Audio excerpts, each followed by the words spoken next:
Pitching outside leg, অথচ সেটাও out ঘোষণা করে দিয়েছিলেন লঙ্কান আম্পায়ার। আবার কখনো নিশ্চিত হোয়াইট বলটাকে বৈধ বলে চালিয়ে দেন বিতর্কিতভাবে। বাংলাদেশের বিপক্ষে লঙ্কান আম্পায়ারদের এমন চিত্র ছিল পুরো ম্যাচ জুড়ে। নিজ দেশকে সুবিধা দিতেই কি এমন কাণ্ড? এমন প্রশ্ন উঠেছে এখন টাইগার ভক্তদের মনে।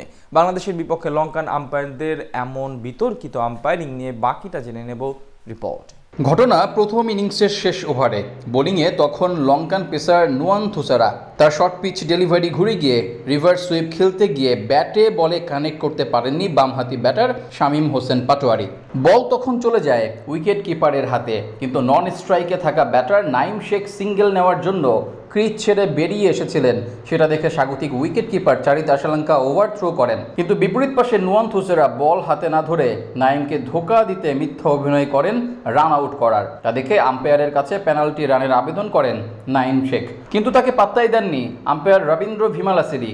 সাধারণত অনাকাঙ্ক্ষিত আচরণের জন্য বা মাঠের কিছু নিয়ম ভঙ্গের কারণে ফিল্ডিং বা ব্যাটিং দলকে দেওয়া হয় পেনাল্টি রান। সেখানে পেনাল্টি রানের আইনে পরিষ্কারভাবে বলা আছে, ফিল্ডিং টিম ইচ্ছাকৃতভাবে ব্যাটসম্যানকে কোনো রকম বিভ্রান্ত বা বাধা প্রদান করলে অতিরিক্ত 5 রান পুরস্কার পাবে ব্যাটিং টিম। অর্থাৎ নিয়ম অনুযায়ী যেহেতু নাইমকে ধোঁকা দেওয়ার জন্য লঙ্কান বোলার খালি হাতে রান আউটের অভিনয় করেন, তাই এখান থেকে 5 রান পাওয়া ছিল বাংলাদেশের। কিন্তু বিপরীতে আম্পায়ার সেটা পুরোপুরি ইগনোর করে চলে যান। এমনকি নাইমের কথার প্রতি মনোযোগ না দিয়ে উল্টো বিরক্তি প্রকাশ করেন তিনি।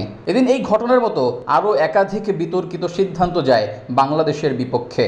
যেমন 14তম ওভারে লঙ্কান স্পিনার জেফ্রি ভ্যান্ডার্সের প্রথম বলে সুইপ শট খেলতে গিয়ে বলের লাইন মিস করেন মোহাম্মদ নাইম শেখ। বিপরীতে এলবিডব্লিউর আবেদন করে শ্রীলঙ্কা, সেইটাকে সাড়া দিয়ে সাথে সাথে আউট দিয়ে দেয় লঙ্কান আম্পায়ার, যা দেখে অবাক হয়ে যান টাইগার ব্যাটার। পরবর্তীতে রিভিউ নিলে দেখা যায় বল ছিল pitching outside leg.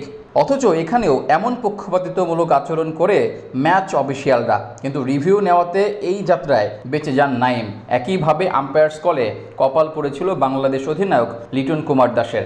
Impact outside of থাকা সত্ত্বেও আউট দেন আম্পায়ার। এর আগে 12তম ওভারে বিনুর ফার্নান্দোর বাউন্স ডেলিভারি চলে যায় মোহাম্মদ নাইমের মাথার উপর দিয়ে, কিন্তু আম্পায়ার সেটাকে ওয়াইড তো দূরে থাক, 1 বাউন্স পর্যন্ত কল করেননি, যার বিপক্ষে প্রতিবাদ স্বরূপ বিরক্ত প্রকাশ করেন ব্যাটার। কিন্তু তাতেও কোনো সুরাহা পাননি টাইগাররা। পুরো ম্যাচ জুড়ে এমন একাধিক কাণ্ড দেখা গেছে লঙ্কান আম্পায়ারদের কাছ থেকে। যদিও এটি নতুন কিছু নয়, এর আগে নিদাহাস ট্রফির ঘটনা এমনটাই সাক্ষী দেয়। আজ বাংলাদেশ ম্যাচ হারলেও এই ছোট ছোট পক্ষপাতিত্বমূলক আচরণগুলো নিশ্চিতভাবে ভাবিয়ে তুলে বাংলাদেশি ক্রিকেট ভক্তদের। এখন দেখার বিষয় পরবর্তী ম্যাচে কি করে, সেখানেও কি এমন পক্ষপাতিত্বমূলক আচরণের শিকার হয় নাকি ব্যতিক্রম কিছু ঘটে।